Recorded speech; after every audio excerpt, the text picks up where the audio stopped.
Salut gars, j'espère que tu vas bien.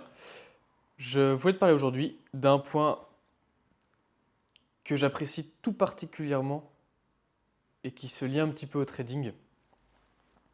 En gros, j'ai envie de faire un petit peu un contenu annexe pour essayer d'éduquer les gens qui font du trading sur ce côté un petit peu développement personnel à appliquer au quotidien dans le trading, on va dire. Et pour ça, je pense qu'il y a plusieurs points qu'il faut prendre en considération quand on trade et qui sont vraiment primordiaux dans le développement de notre trading, je pense.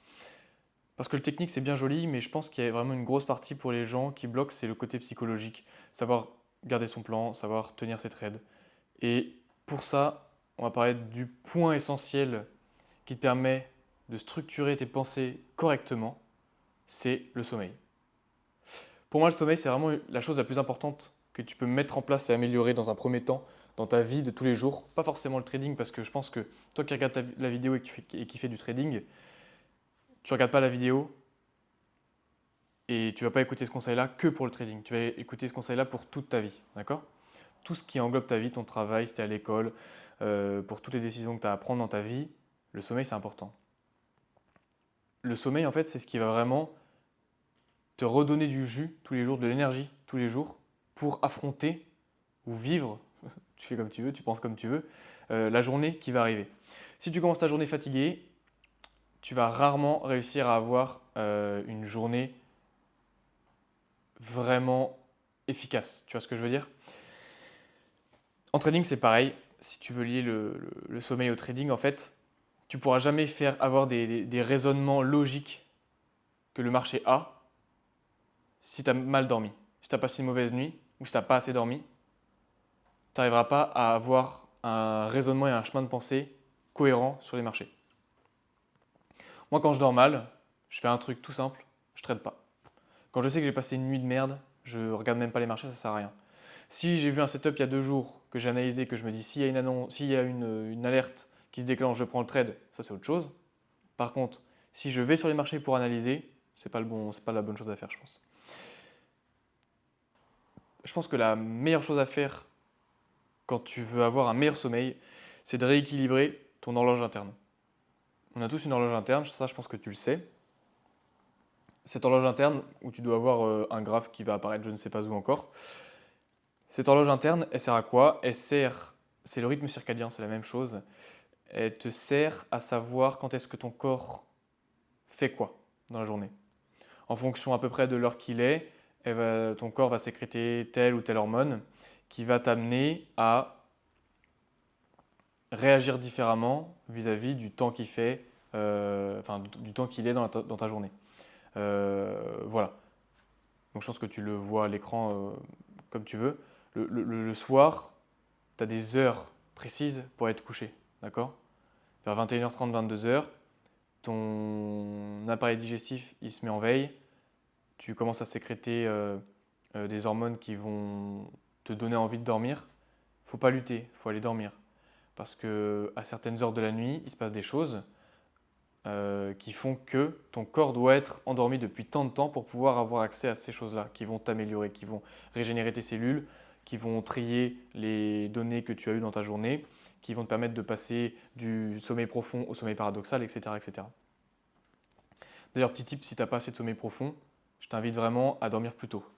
Plus tu vas dormir tôt dans ta journée, alors je ne te demande pas de dormir à 17h, mais je t'invite à essayer de dormir vers 21h30, 22h, au lieu de 23h ou minuit, tu vas avoir une plus grande plage de sommeil avec les opportunités de tomber en sommeil profond. Et ça te permet d'être beaucoup plus reposé quand tu te réveilles le matin. Alors que le sommeil paradoxal, c'est plus en fin de nuit, généralement de 4 à 6 heures ou même de 3 à 6 heures du matin. Très peu de gens sont réveillés. Tu dormiras quasiment de manière sûre de 3 à 6 heures. Donc tu auras forcément du sommeil paradoxal. C'est bien que tu aies un rythme où tu te couches toujours à la même heure et que tu te lèves toujours à la même heure. C'est comme quand tu trades. Quand tu trades toujours tes sessions. Tu trades toujours les mêmes sessions. Tu trades toujours de telle heure à telle heure. Bah, quand tu dors, c'est pareil. Il faut que tu arrives à millimétrer certains aspects de ta vie qui vont indéniablement t'améliorer ta condition de trading. D'accord?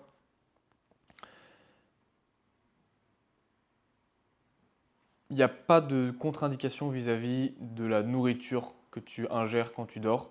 Évidemment, si tu vas manger 2500 calories 2 minutes avant d'aller dormir, tu vas avoir un peu de mal à dormir. Mais si tu manges vers 20h et que tu te couches vers 22h, tu ne devrait pas y avoir de problème, tu peux manger ce que tu veux. Vis-à-vis de ça, il n'y a pas trop de soucis. Ce que je peux t'inviter à faire avant de dormir, c'est couper les écrans 1 heure avant, 1 heure et demie avant. Ça ne sert à rien de passer ta vie sur les graphiques ou ta vie à scroller ou faire je ne sais quoi. En fait, tu ne vas pas être productif, tu ne vas pas gagner en efficacité ou quoi en regardant tes écrans jusqu'à tard le soir. Mais ça, je t'apprends rien, ça tu le sais déjà. Mais je t'invite vraiment à le faire au moins une semaine proprement, sans toucher ton écran une seule fois, tu vois. Genre vraiment le faire. Et tu verras s'il y a des bienfaits ou pas, mais ça j'en suis sûr. Et à la place de ton téléphone, lis des livres physiques, papier. Lis des livres papier. C'est très très fort. Ça te permet d'avoir une clarté d'esprit et une aisance de réflexion bien au-delà de juste utiliser ton téléphone. Tu verras que quand il faut commencer à réfléchir, à imaginer des passages d'un livre de science-fiction par exemple, bah, tu vas vraiment avoir du mal. Pourquoi? Parce qu'on est toujours stimulé avec des images, avec notre téléphone, avec la télé, la télévision, les ordinateurs, etc. Il y a toujours des images, même dans la vie de tous les jours. Il y a toujours des images qui nous permettent de nous stimuler. Lire un livre, sans images évidemment, ça t'oblige à imaginer toi-même l'histoire pour être dedans. D'accord? Et du coup, ça va t'aider quand tu seras sur les graphes à vraiment avoir cette clarté d'esprit, cette vivacité d'esprit, de switch, de savoir que ok là le biais il est plus bon, mes machins, mes trucs, ok donc là j'ai un busy mais du coup, tu vois ce que je veux dire? Et cette vivacité d'esprit qui te permet d'être beaucoup plus à l'aise sur les graphes. Ça permet aussi d'être beaucoup plus endurant sur le temps que tu peux passer à analyser les graphes tous les jours. Moi je sais qu'au-delà d'1 heure d'analyse de graphes par jour, j'en peux plus, je comprends plus rien aux graphes. J'ai passé trop de temps sur les graphiques. J'essaie de limiter mon analyse à 15 à 20 minutes par jour. Évidemment, quand j'analyse des trades qui sont déjà faits, c'est pas la même chose parce que les trades sont déjà passés. Je peux me fatiguer, j'ai plus besoin d'être efficace. Mais si je dois prendre un trade et que j'analyse pendant plus de 20 minutes, généralement il y a un problème. Donc je t'invite vraiment à lire, ça peut vraiment t'aider dans ton quotidien pour améliorer ton aisance d'esprit vis-à-vis des graphiques. Et fais-le du coup à la place de regarder ton téléphone avant de dormir, ça peut vraiment faire d'une pierre deux coups. Je voulais parler d'un dernier point qui peut améliorer le sommeil de certaines personnes qui dorment à 21h, qui se lèvent à 6-7 heures et qui pourtant sont fatiguées ou ont du mal à avoir un sommeil très réparateur. Il existe des compléments alimentaires, je pense que tu les connais, le magnésium et le zinc, entre autres, qui sont vraiment très très bons, surtout pour beaucoup de gens. Il y a eu beaucoup d'études qui ont été faites à ce sujet. Les études ne sont pas dans la description, je ne les connais pas. C'est plutôt des amis à moi qui m'ont dit que ça marchait bien. Évidemment, j'ai regardé beaucoup de vidéos à ce sujet où des gens relataient de vrais faits avec de la science écrite, de la science littéraire. Et là, dans ce cas-là, ça a du sens. Je pense notamment à Nassim Saïli, si tu connais. Je m'arrête pas juste à de la broscience, tu vois, j'essaie quand même de pousser un petit peu la chose, sans forcément aller moi-même lire, je préfère tester, tu vois. Donc qu'est-ce que j'ai fait? J'ai acheté du zinc et du magnésium et j'ai testé. Avant de te lancer sur les compléments alimentaires, déjà, déjà améliore ton coucher, ton lever, améliore le fait de ne pas utiliser ton téléphone, de lire des livres, peut-être de méditer, tu vois, faire de la souplesse ou avoir une meilleure dépense physique dans ta journée qui te permettra déjà de libérer un petit peu de complexité mentale due au trading grâce au sport et également fatiguer ton organisme, ton corps pour pouvoir faciliter ce changement d'état entre le moment où tu es dans ta journée active et le moment où tu vas te coucher. Zinc et magnésium, c'est très bon pour la qualité du sommeil, la profondeur du sommeil. Tu rentres plus facilement en sommeil profond. Tu as des phases de sommeil profond qui sont plus longues, qui te permettent de gagner un peu plus d'énergie. Ça te permet également d'avoir plus d'hormones sécrétées, enfin pas forcément plus, mais en bonne quantité. Ça peut avoir une régulation des hormones qui sont sécrétées. Donc c'est assez intéressant comme bienfait. Ça permet d'avoir une meilleure régénération des cheveux, des ongles, de la peau. Donc si tu es soucieux un petit peu de ton bien-être physique, eh ben, je t'invite à essayer aussi, ça peut être intéressant. Uniquement si tu as déjà fait tous les autres choses que je t'ai dit au cours de cet épisode évidemment. Voilà pour le sommeil, c'est à peu près tout. Ce ne sera jamais des vidéos très très longues. C'est plutôt pour t'initier à quelque chose dont tu n'as peut-être pas forcément conscience, ou alors tu as conscience, mais tu n'as peut-être pas toutes les clés nécessaires pour te mettre à l'action, tu vois. Donc, je t'invite à essayer. Je sais pas quand est-ce que tu regardes ça. Si tu regardes ça tard le soir, bah, je t'invite à couper YouTube, ton téléphone et aller te coucher. Si tu regardes ça le matin ou en plein après-midi, je t'invite à réfléchir un petit peu et tester ça ce soir. D'accord? Je t'invite à tester et voir ce que ça peut donner. Essaye de faire ça sur une semaine ou deux et vois les résultats.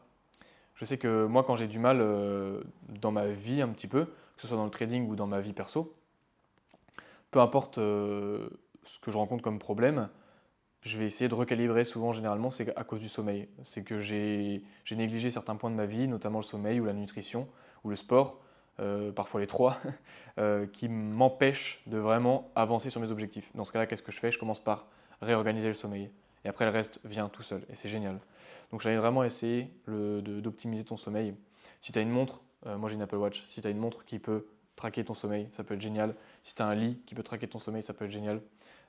Pour améliorer la qualité de ton sommeil, tu peux dormir dans une pièce qui est fraîche, entre 17 et 20 degrés, on va dire. 17 et 19 degrés même. Ça peut être intéressant. Et une bonne literie, évidemment. Si tu n'as pas une bonne literie, tu dormiras moins bien. Si tu dors sur le sol, tu vois, tu dors forcément moins bien que dans un lit. Donc forcément, le pire des lits et le meilleur des lits, il y a une différence aussi. Donc essaie d'avoir une très bonne literie. Une très bonne literie.